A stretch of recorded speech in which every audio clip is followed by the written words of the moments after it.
Good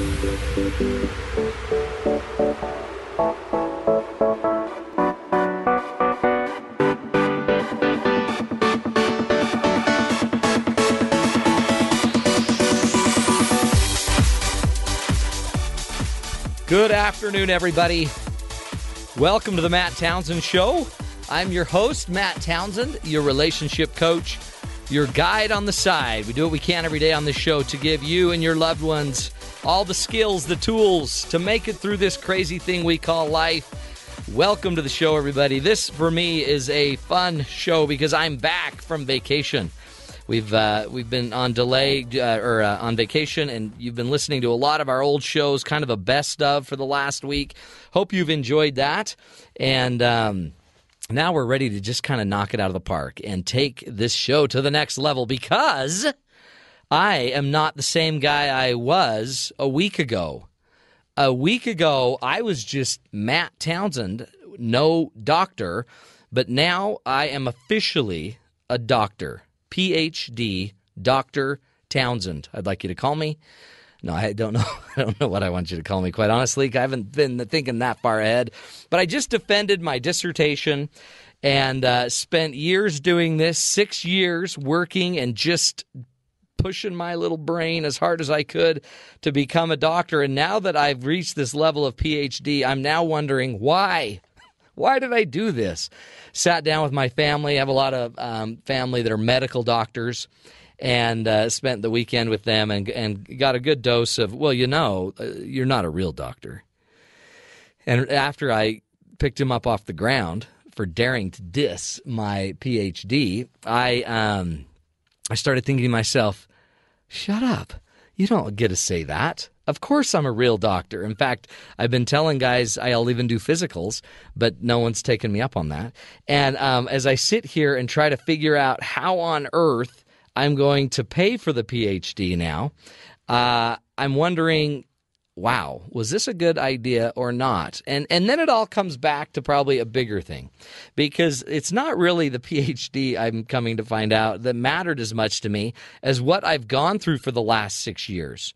Sitting and listening and reading and talking to professors and reading every theory you can imagine. My degree's in human development, and it's about basically motivation theories and how we grow and how we develop and how to educate, people to be more motivated and more, more in charge of their life, more empowered.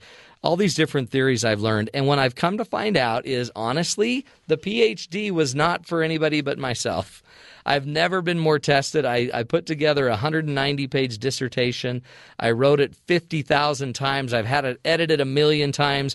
And then last week, I got to sit down and present it to 5 of my faculty. And it was just an interesting, very surreal experience as as I'm giving them information that they've already read 500 times, and they all acted like it was new. And then they beat me up for about another 45 minutes.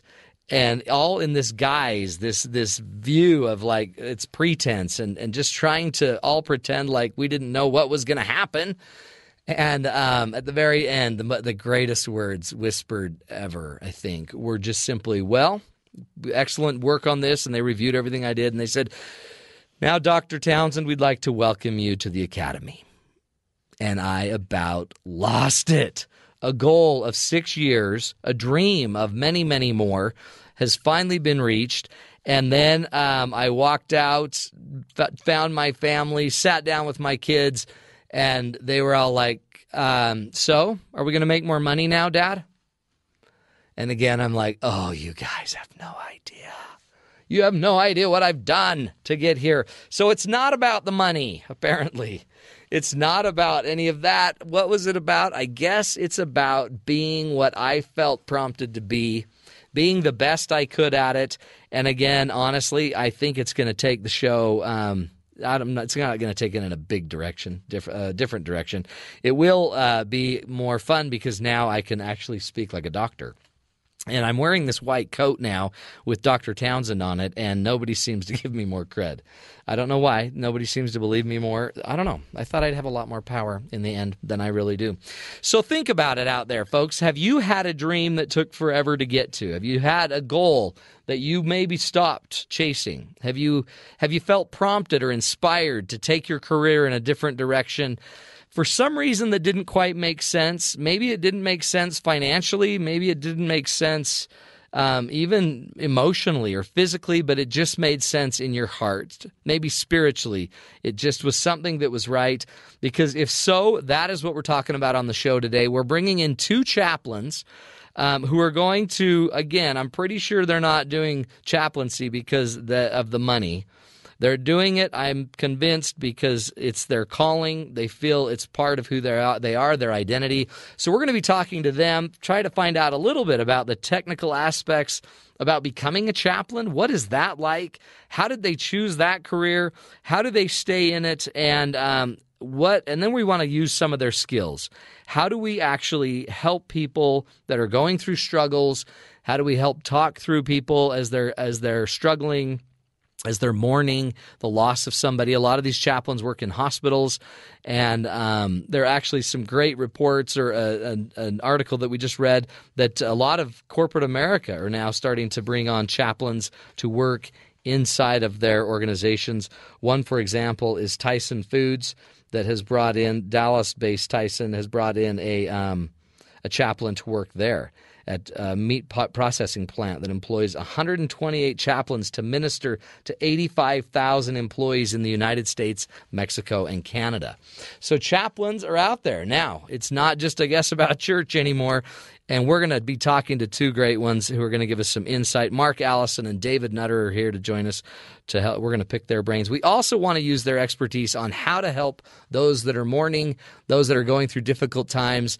Just a crazy little weekend. I had friends whose family members died in a car crash. I had others who tragically lost their lives in other accidents and other problems that they've been dealing with emotionally and physically. And so want to hear from our chaplains, people I believe that are feeling called to do their work, not just called by the mighty dollar. And we're going to be talking to them to get their insight. So stick around, be thinking of your own life. Have you been called to do something? What is your calling? And are you stepping up to it? You're listening to The Matt Townsend Show right here on Sirius XM 143 BYU Radio.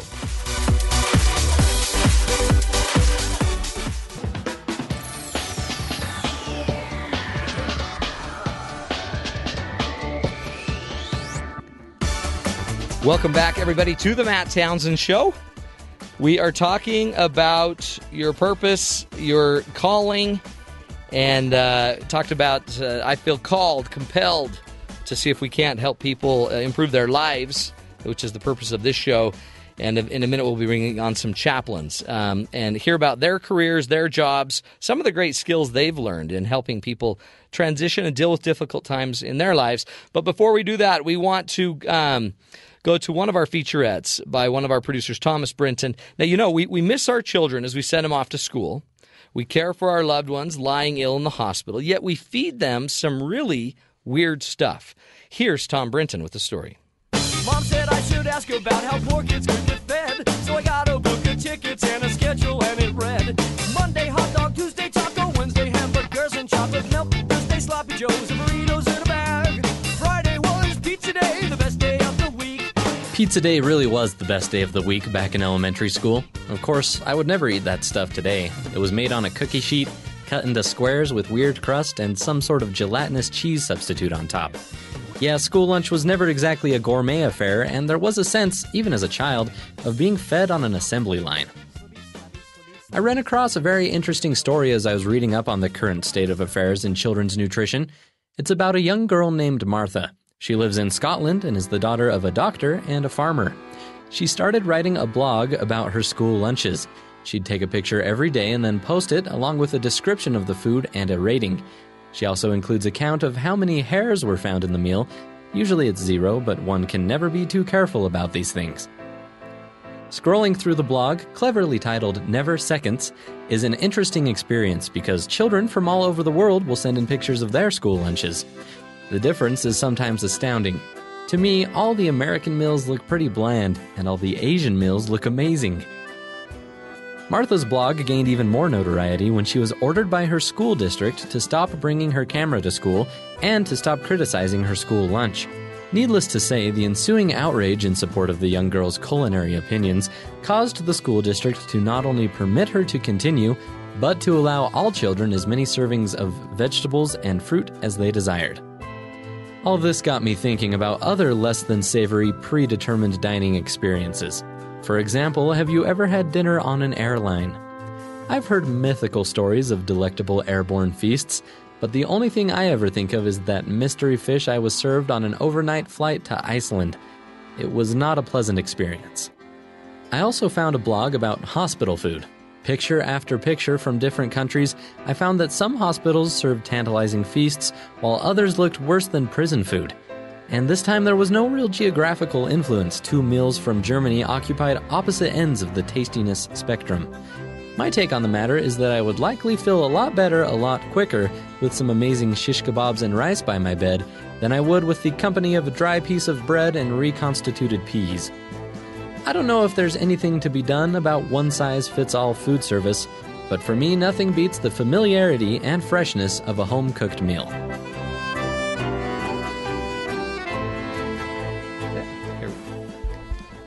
Welcome back, everybody. Going from hospital food to hospital help, and we've got our chaplains here. Mark Allison and David Nutter are joining us today. 2 chaplains that, and we really want to hear about it because it seems the only chaplain I've ever known of was Father Mulcahy on the hit series MASH. And so now Father Mulcahy, he was always kind of the calm one, right? The standard of I guess excellence in the Mobile Army Surgical Hospital. He's the one you could always trust in. But I'm sure being a chaplain is a lot different today. So who wants to start? Mark, do you want to start? Sure. I've been told that for a couple of decades now. What you just said about Father Mulcahy, and that's cool. First, I want to congratulate you on your PhD. Way to go, outstanding. You no doubt have heard what PhD stands for. Oh yeah. Oh yeah, I didn't hear that till I got it though. I don't know for our listening fill them in on that audience. PhD. I've been told what that actually stands for is pilot higher and deeper. Oh, it's so true. And human development. Yeah. It sounds like you got it covered. But so we're anyway, totally piled up financially. Academically, I can't even think It was a long intro, straight. too. We were thinking the station would change to KEGO with the PhD status. Yeah, you'd think so, wouldn't you? No, but anyway, the chaplaincy. So how do you get to be a chaplain? I mean, it really is. I mean, it seems like we have social workers, we have psychologists, Right. but we don't have anyone that kind of bridges the spiritual And the psychological, clinical. the clinical. Well, that is what we do. We train interfaith chaplains to make that bridge between psychology or behavioral sciences and ministry in an interfaith environment. And so that's part of what we do. Now the interfaith seems interesting to me because it seems like you can't just master one tool set. You've got to know multiple tool sets. So how do you actually reach somebody in their faith tradition? If and how well versed can you actually become in a faith tradition? I think it's as different as people are within any given faith. You'll meet people of all faiths who are active in it, maybe have a very strong testimony of their faith tradition, and then you'll meet people that are a little bit disenfranchised and maybe they haven't been as involved in their faith. But some of the people that we meet all the time are patients that are nearing death. Yeah. And everybody at a certain point in time in that process seems to gravitate towards a listening ear. Yeah, and they want to hear some information. So I was fortunate. I was in healthcare executive management for a long time and was really searching for how I could become more involved in people's lives as opposed to generating revenue or reviewing protocols for clinical coverage. And I met Mark at the VA hospital up in Salt Lake. And it took me about a half an hour of listening to Mark's enthusiasm for chaplaincy to go through the application process. And a year's worth of time. At the time, the program that he was instructing was 1,600 hours of clinical training. So there's work that you do with the patients based on their faith tradition. I'll let Mark talk about his slogan, because it's catapulting us to create a brand new chaplain organization. Oh, is it? And it'll be 2,000 hours for chaplains to go through, because we really feel that there should be an emphasis more on all of these different faiths. Oh, that's great. I think that's so important, because here we are at the end of life. They all have assumptions, beliefs, and they can't just go necessarily to a therapist to have those beliefs brought up and mentioned and understood. So you're saying in the new system you want to be able to incorporate more of that. Yeah, in fact, both Mark and I serve as volunteer chaplains, different police departments here in Utah, and we find that there's a number of people that really want to talk to somebody at length about what they're feeling and what they're maybe contemplating. But if they use a traditional therapist or employee assistance program, there's some trepidation there. There's some hesitance of putting their name associated with a clinical record. To it, exactly. And we don't keep records. And that's part of what we offer here is confidentiality. We have clergy privilege. We don't have to keep a record. It doesn't have to go have a written document about a visit with a chaplain. So people like that. Oh, sure. And it frees them, doesn't it? And then they can also share the religious side, and you can get into their convictions. Now, you did it, Mark. You went out. You were in the military. You did this in the military for how many years? I started in 1986, and I'm still there. I've served in the Navy, Marines, and now the Army. And as a chaplain, have you been over in the battlefield? Have you been to Iraq? Have you gone? I have. When I was in the Navy, I went to the Persian Gulf War back in 1990-91. Wow. And most recently, the Army gave me a free vacation to Afghanistan, if I can call it that, although it wasn't particularly fun. Yeah, I bet. They must really look to you. I mean, you must be like a relief to them, to these soldiers that have just gone out. They come back. They've got a little bit of time back at the camp, I guess, or whatever, and I guess that's when you get busy. Actually, I go out where they go. Oh, do you really? You just are with the unit? That is correct. When I deploy with them, as in other military chaplains, we go where they go. We don't just sit in the rear and wait for them to come back. You've got to we'll be there go on out the in front. harm's way with them. There's a great picture of Mark that's in his office. You should describe what that is, since they can't see it. I'm not sure which one you're referring to. Is that the helicopter? Yeah, the helicopter. We're about to get on a helicopter, a Black Hawk in Afghanistan, to go out for me to visit the Muslim mullah of this village to make an initial contact and try to establish a relationship between two clergy folks, an American and an Afghan, a Muslim and a Christian. Oh, how great. And we got on this Black Hawk. We had someone take our photograph because the thought was, and it was vocalized, we may not be coming back. So we need let's get a photo of this mission we're going on, and that's what's hanging in my office. How amazing. So you become kind of the religious representative, the spiritual representative of this unit. He's also got a great plaque. He's picked up a nickname since he's been in the military. What is that? It's putting me on the spot here. Go ahead. I was with a helicopter battalion or task force, and you know how pilots have a call sign, an individual call sign, like a trucker would have a handle. They gave me one, and it is the Sermonator. The Sermonator. How great. I mean, that's the neat thing about it, is the camaraderie must be just enormous. Because you're in with them in a completely different way. You know their values. You know their religious beliefs. You know so much. You know, they are my teachers for the most part. I learn from the people I serve, whether it's laying in a hospital bed, they're injured, sick, dying, or in a battlefront. They are my teachers, and that's what I tell our chaplains in training. Be humble when you go. You're on sacred ground. Learn about their culture, learn about their faith tradition. You can read all about it, but you need to also learn it on the spot and be fluid to go with it. Well, and from them and doing it their way, because their practicing of Catholicism is not going to be Everyone's practicing of Catholicism. So you almost have to just meet them where they are, don't you? That is exactly what we tell them. Meet them where they're at.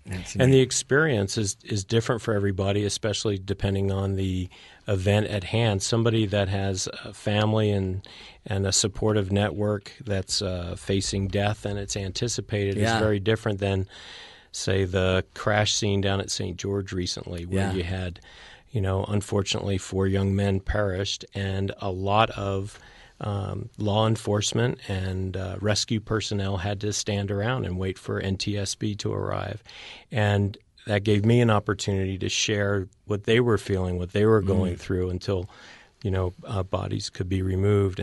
And that's where you really start to appreciate your role as a chaplain, that you might be the lightning rod that gets attention, but it kind of radiates back out. It's a session where you get to explore some things that you've been trained to do, and then things kind of unfold the way people need them to. Well, and do you ever just get in so deep that you're like, oh, my word, how did I get here? That can happen, and obviously need to be very prayerful on those occasions. But I'm hoping to let you know what we offer to people in our community, across the nation. Let's hear some of that. We're interested in competent compassion. We want to train people, whether they're Protestant, Catholic, Jewish, Muslim, whatever the faith tradition, or even none, the unchurched, in how to provide competent compassion in time of crisis, in time of trauma, distress in people's lives. And so we help them learn these skills to adapt and adjust in the moment, to provide care that doesn't add hurt upon hurt by saying the wrong thing, doing the wrong thing. And so we have clinical pastoral education. And so we're excited to launch our new organization. What is the new organization coming up? It's called the World Spiritual Health Organization. It's dedicated to really providing this initial core work, 2,000 hours. It's done over a year's period of time. There's an instructor, evaluator. There's peers that review the competency of your work. That's great. Patients have pseudonyms, and it's an entire intense self-awareness and self-improvement, essentially. CPE is a wonderful transition from wanting to help somebody into being competent to help other people. That's the key, isn't it? Because it seems like it's not enough to just, be the minister or to be the pastor or to be the bishop. You need to have skills. You need to have real life tools, and because you're dealing with these vulnerable people. And that's what I want when we come back from the break. I really want to get into some of the skills. Like, how do you approach somebody at a funeral or in a situation like that? Because it seems like most of the time we're not saying the right thing. Yeah, that's right. And a lot of that is just because we simply don't know what to say. Our intent, I would never question. Our intent is noble and good, but then we say something like, oh, he looks good. Or we say things like, I know what you're going through, and you clearly don't. And you don't have a clue, do you? I mean, and even if you thought you did, you just can't you do for go you. there. Right, exactly. You do for right. you, but Nobody not for them. feels like they're being understood fully there. Right. Powerful, powerful stuff. So we're going to take a break. When we come back from the break, we'll be getting to real-life tools, skills, ideas. What do you say? How do you approach somebody that's going through trauma? How do you deal with somebody that really just needs your compassion, your love, your heart? We're talking about it right here on the Matt Townsend Show on Sirius XM 143 BYU Radio.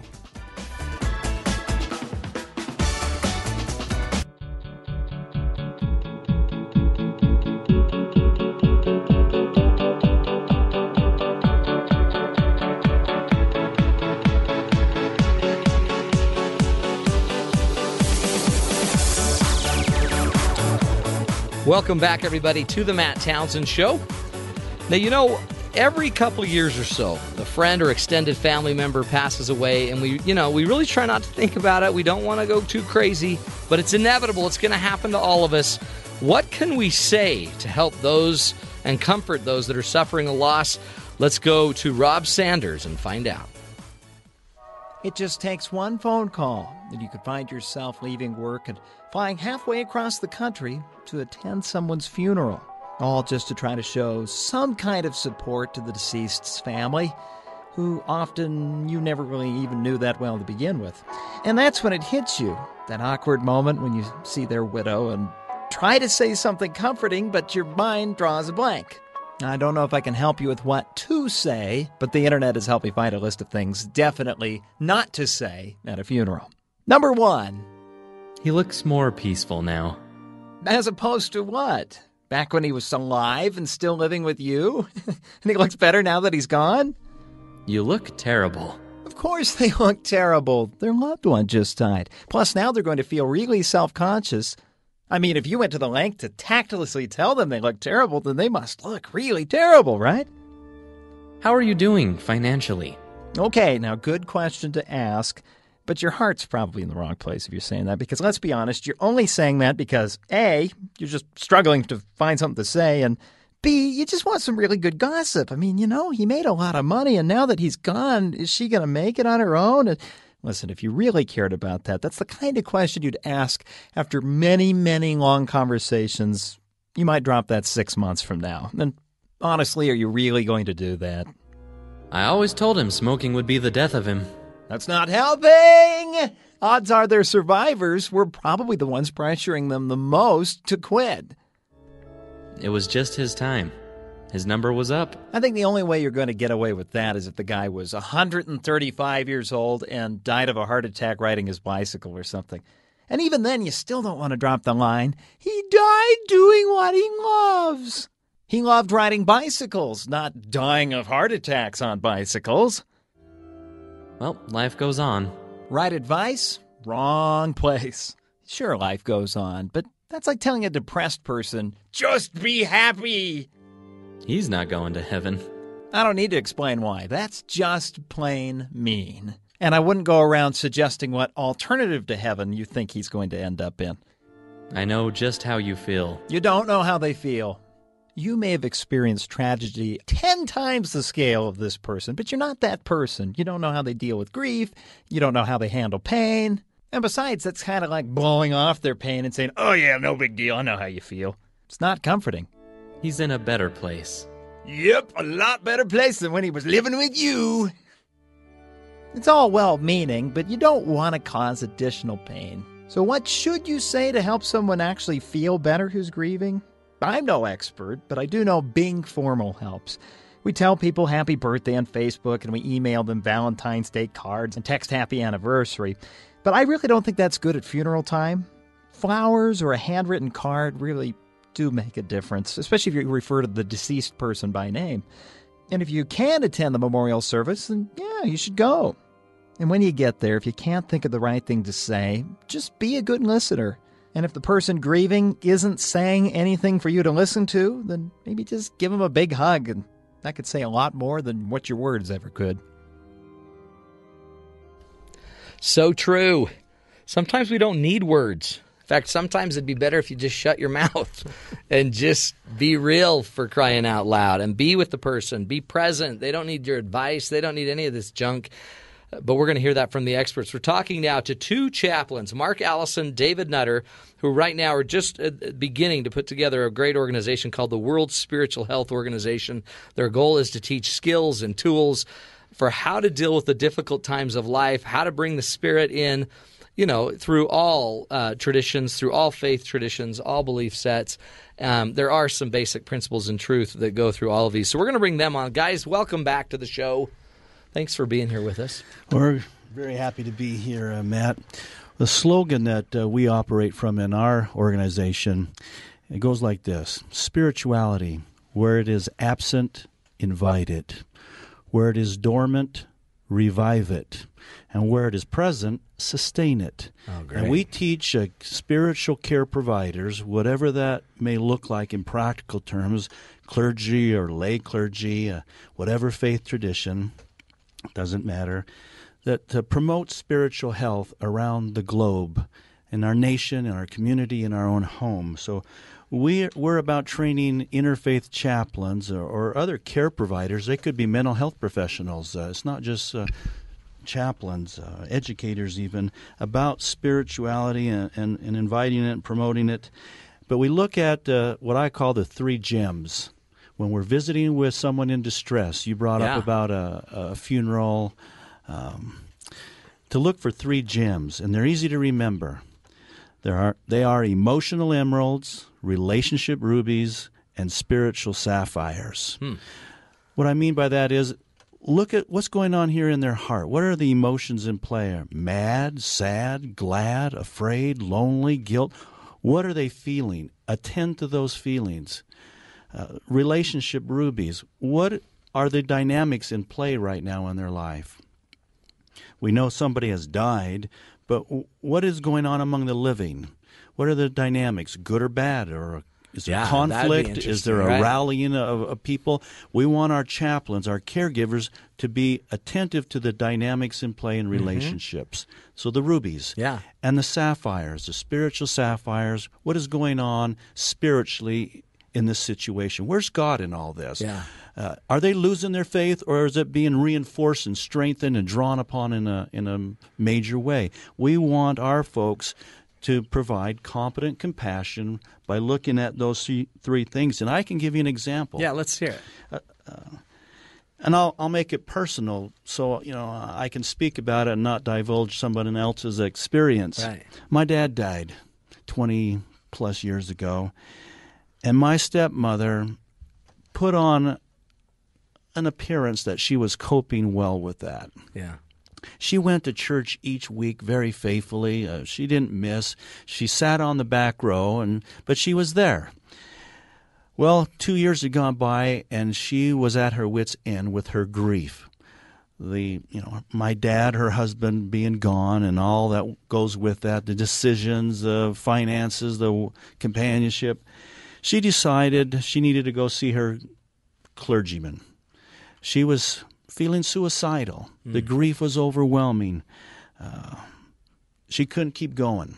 So she made an appointment, went to see him, and as soon as he opened the door to welcome her into the office, he said, "Sister so-and-so, so happy to see you. I just want to tell you before you start, whatever your reason is for being here, I just want to tell you I'm so proud of you.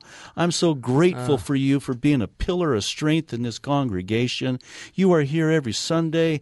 You are so faithful and so strong and so good. I've wanted to tell you that for a long time." She did not tell him any of the reason that she went there. Shut it and down. So, as you said earlier, intentions.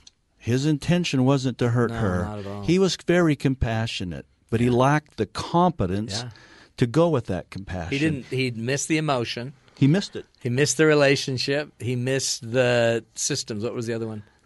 Emotional emeralds, spiritual ruby. Spiritual. Relationship Sapphire. rubies and sapphires. You got it. See, to me, and it's so sad because she had to have been showing that. There has to.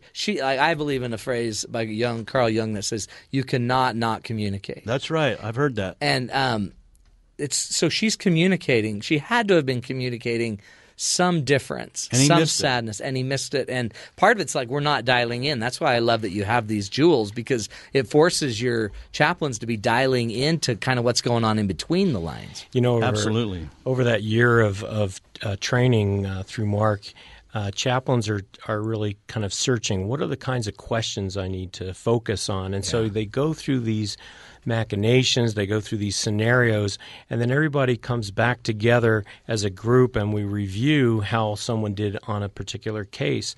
And while these questions, these probing questions are important, I think what you're alluding to is what we refer to as material presented, because you'll be in a room with a family that may be stressing. It's not always about death. It's about relationships that are splintered or fractured or non-existent, and they want to come together. Many times it's a look. It's your ability to not only become a good counselor, but it's your ability to become a good listener. You're kind of like a detective in a way. Mark will a lot of times bring a class back and say, well, what was presented that we didn't discuss? How many people were in the room? Who took control of the conversation? The visit was intended for the patient, but the patient never got to say anything because his wife wanted to talk or his children were upset, and so they got. So there's a lot of times where mining those gems that Mark just referred to becomes difficult because people that are not competent. And, Yeah. and we love volunteers. Right. I mean, you love a volunteer. Their heart is in the right place. But from a competency standpoint, you really need the training that That's goes true. with CPE training. There's so much data that is, I believe all the data's in the room. Everything you need it's in there. I mean, you can get more, but there's enough there. And why would anyone give you more if you're not even getting what they're sending? Well, the eye rolling of two people in the room that are rolling an eye the minute Dad makes a comment. I mean, it's all right there if you're paying attention, but you do need to have the skills. And we've discussed, and one of the reasons, the impetus, the motivation for Mark and I was that we see a world that is really trying to censor spirituality. Yeah. And so people have been, if you apply for any application, whether it's a federal job or a state job or anything else, it'll always say we do not discriminate based on, and all these things are included, including your religious faith.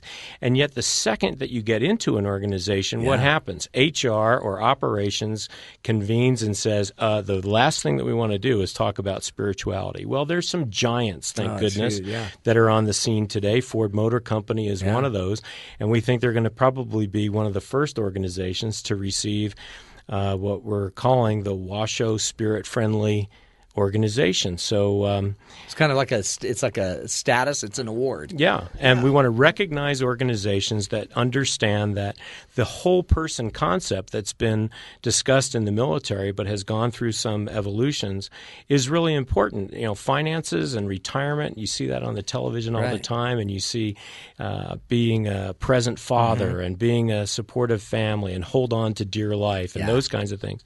And yet around the country, people are routinely and summarily dismissed about the faith component that they have, and we're really concerned about this. That's a noble mission because I mean you're now going to try to move corporate America right by just and an incentive like we hope we just did. I think you did. I think you did. It's interesting because like when I teach, spirituality is a huge need, but it's all over corporate America. Do I feel spiritually connected to the purpose of my company? Do I believe in the values they believe in? Do I believe in? I mean, do I see my values being portrayed by my leaders in my company? I mean, my spirituality is a core part of everything I'm doing, and I think I guess that's easy at a religious institution. But I worked for Franklin Covey for 9 years, and I felt compelled by their mission. I felt driven by a mission that motivated me, that made me connect to a bigger purpose. So I think it's powerful as chaplains, and but you also you have to have these conversations. You guys are on the front line. And you walk in and you're sitting there and you see a family going through this. What do our listeners need to know? What are some tools that if they could walk away with, some of the jewels were great. What are some more things that if they left just knowing this, like listening, we need to listen and collect all the data. It's all there. What else could we know? What else do they need to know? That is first and foremost, Matt, is the listening skill. We train whoever comes to us to become pretty much expert listeners, to go with that material being presented in the room. What do you smell when you walk in that room? What do you see? What do you hear? What do you feel? We want our spiritual care providers to be attuned to their own inner workings and feelings as well as what's going on around them. So listening on multiple levels is what we're promoting. And reinforcing. So there's nothing better than listening. After that, when I feel stuck, you alluded to it earlier. Yeah. What do you say when we're stuck? Darn, I'm stuck. I don't know what to say or how to proceed. This is horrible. Yeah. I say that. I might say, this is absolutely horrible. I'm so sorry this is happening to you. I don't know what to say or do, but I want you to know I care. And I wanted to be here with you at this time. That's huge. Can you tell me what might be most beneficial to you today that I might help make a difference for you? I said that this morning with a Marine, laying in a hospital bed, met him for the first time, and he had tears in his eyes, and he apologized for having the tears. And I said, why are you apologizing for your tears? I'm going with the material he presented. He's given tears. It to you. Right. He said, well, I want to be able to communicate with you, so I don't want these emotions getting in the way. Yeah. I said, your tears are communicating powerfully to me right now. Can you tell me what they represent? What are you feeling right now? That's brilliant. So, isn't that interesting? Then, so you only really ask a question. You can even prompt them on something you see, like tears. Tell me what those tears mean to you. So it's actually him giving you enough information to then elicit some validation. You're struggling. Tell me what those tears mean, and then he'll give you more data. I mean, that's what's so great about it is the information's in the room, and then if you just kind of ease it out with some validation and some invitation. Part of that CPE process is, as I said before, it's transforming for yourself individually. And so what you find a lot in these CPE programs, that Mark has been teaching these for years, so really putting our organizational twist to it and expansion of what we think is beneficial really always comes back to the individual. You ask what kind of skills can you employ. For the mom and the dad that are struggling with a kid that's on drugs, a lot of times they've already been through the court system. Yeah. They've been disciplined, allegedly. They've gone to different treatment facilities, and there's a number of really good ones. But our intervention is really about faith. Can we draw down on divine resources to help this circumstance? We've become so politically correct as a nation that we are scared to say, well, what does your faith tell you about this? Right. And that's really what the chaplain's role is. That's great. We aren't going to be the expert drug counselor necessarily. I mean, there will be Sometimes people that are in there. Yeah. But our goal is to bring the element of divine into the circumstance and try to reinforce the value of the individual's soul, whether they believe in a faith tradition or not. That's it. There's power beyond what we would regard as a veil that we can draw on to say, let's all do something that will trigger your soul's response to this circumstance, because that's what they're actually struggling with. They could be struggling with it emotionally, but they're really struggling with it spiritually. This is the real healing source. Anyway, I mean, you're just trying to draw them back to the real healing source that they believe in. Otherwise, what good is the religion and their spiritual faith if they're not healing? If it's not helping them deal with the trials of life. Right. Could I say, Matt, that we're speaking a lot about chaplains. We'd like to expand that. In our organization, we're hoping to reach out to religious artists who create religious art to promote spiritual health and motivation, or musicians who, are whatever their faith tradition. We're reaching out to educators who want to include spirituality in a respectful way in what they teach and how they teach. We're reaching out to mental health professionals who are tired of just following a secular lockstep way and got to leave the spirit dimension out of it. We're reaching out and certifying them as spiritual care counselors. That's great. With chaplains. With a brand new demographic, really, relatively speaking, on the scene of females. We have Mark graduated a recent class of chaplains that included a number of female chaplains, and one of which, I'm thinking of Holly, a Jewish chaplain who's a music therapist. So part of her entree into the patient room in a hospice or hospital clinical environment is that she brings a harp with her. Yeah. And sometimes, as she has reported numerous times, that the concept of music soothing the soul gives her entree into a relationship with someone. My son, with a bunch of his friends, the friends climbed on the roof of the local school. Always a good plan. Yeah, and then the police came, and they basically, and the fire department, to get him off the roof. Well, my son's not adept enough to climb a pole to get on the roof because he's just not that strong, I guess. But he still got in trouble, and they got sent to this little thing where they had to go, and my son plays instruments, and he and his friend had to go play music at a rest home. And they were just playing it for the whole congregation, and this family came and grabbed them and said, look, my mother's dying. Could you just come in and sit and play? And it was the most spiritual experience of this boy who was arrested. And he went in, and at the end of some woman's life got to provide his spiritual gift, which is really all you're offering. Yeah, that is one of the most sacred things. Mark referred to the patient environment, or that deathbed scene as holy ground, and it really is. You are accompanying somebody. You've been blessed with an opportunity to be of service, and that's really what being involved in chaplaincy is about. Powerful, gentlemen. Thank you for being here. Thanks, Mark Matt. Allison, David Nutter from the World Spiritual Health Organization.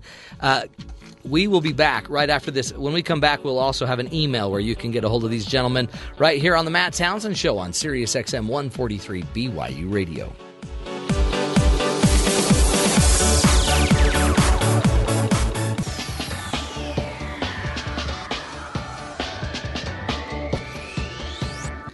Welcome back, everybody, to the Matt Townsend Show. Appreciate those chaplains joining us, Mark Allison now and David Nutter. If you want to get a hold of these gentlemen, you can contact them at this email account, Chaplain Mark Allison, ALLISON, WSHO @gmail.com, or also Chaplain David Nutter, NUTTER, WSO @gmail.com. Please go ahead and contact them and ask your questions. They really have a great organization, and I think they're going to be changing the world. Now, we're going to go take it a little bit different here for a second. We all have to find something to dedicate our lives to, but they always say money isn't everything, right? Ben Wagner considers what we should value in our careers and our vocation. One of the chief problems of humanity is our search for a so-called meaning in life.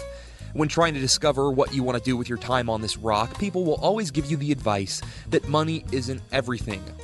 But I wonder if that's just something poor people say to feel better about themselves. Well, then again, here I am working in radio. I recently ran into an old friend who, upon discovering what I do, commented, "That seems like a glamorous gig." "You would think so," was my response, but then again, she doesn't see my paycheck. Don't get me wrong, I love my job, but my little brother, who's 16 years old, works at McDonald's after school and makes almost as much money as I do, which, by the way, he then promptly blows on video games, bowling, and buying chicken nuggets at his place of employment. My little sister has been spending her summers over the last couple of years working at the same burger joint making shakes, and I'm pretty sure she actually does make more money than I do. A few years ago, I worked at a call center doing technical support, and I made twice as much money as I make now. Every day, I would get up, commute 45 minutes to work, and then spend 9 hours helping people fix their computers over the phone. I got yelled at a lot. People just want someone to blame when they get a virus on their computer, despite the fact that, by the way, it's always their fault. I would normally work on 12 to 14 computers at once. Often I wouldn't take a break. It was just easier to press on and try and get done at a reasonable hour. Sometimes I'd be there 3 to 4 hours after I was supposed to get off, trying to get all those computers fixed. In short, I made a lot of money, and I was totally miserable. I hated my job. There's something to be said for wanting to get up every day. Back then, waking up in the morning seemed like such a chore because I knew I was about to be miserable for the next 11 hours. Days off weren't fun because I spent them dreading going back to work, and I was exhausted all the time from the pressure of work. I was probably depressed. Now, well, I don't make as much money as I used to. Trust me, you don't get into radio to get rich. But at least I don't hate getting up in the morning. I actually enjoy my job. I get to be creative, constantly learn new skills, and I meet new and interesting people every day. I can be proud of the work I do, even if I'm not richly compensated for it. I don't know if radio is my calling in life, but when trying to figure it out, money isn't everything. But maybe just wanting to get up in the morning is.